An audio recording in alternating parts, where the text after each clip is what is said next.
सजन का हिकड़ी ईद कराए गुलाम नबी वट आओ या ओडे जल्द घुराए करान मोकिल राय मां अचाया हितड़ी हो जा फकीरन जी बोली वञे कंदी आए आ जॾहिं त वरी सचल साईं अर्ज़ कयो आहे महबूब साईं जो अची विया लोग सजो विसरी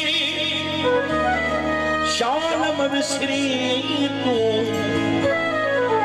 इहो मतलब मूशल पाण पासे न करे अची विया त साईं जन खे अर्ज़ कयो सचल साईं वह जो सजण अॼु ईद कराया ओ वह जो सजण अॼु ईद करायव नेणन खूब नज़ारे जी अल्लाह नेणन खूब नज़ारे जी वह जो सजण अॼु ईद करायव वह जो ईद करायव नेणन खूब नज़ारे अल्लाह नेणन खूब नज़ारे जी वह जो सजण अॼु ईद करायव वह जो ढोलण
अखियुन में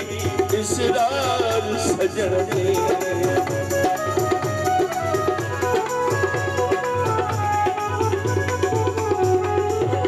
अखियुन में इसरार सजण दे अखियुन में इसरार सजण और ये कजल रंग तारे जी और ये कजल रंग तारे जी वह जो सजण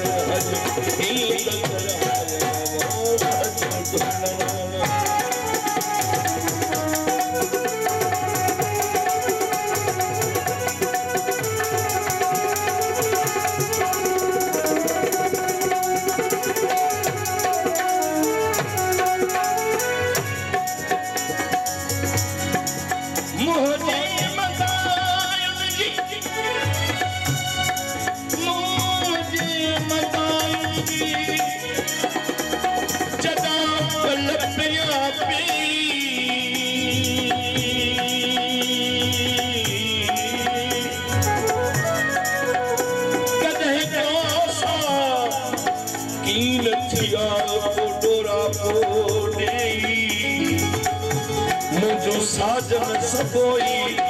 घणी ढक्यूं ढोल दिलायूं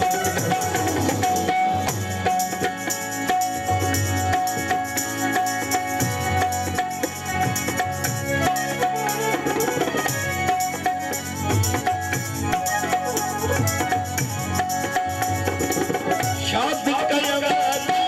दोस्त अचण सां शादी कयव दोस्त अचण सां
सजल के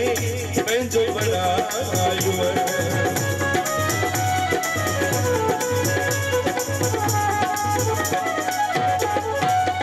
यार सजल के पंहिंजो बनायो सोना सजल के पंहिंजो बनायो ओ लिखो गुलामी बेचारे दी लिखो गुलामी बेचारे दी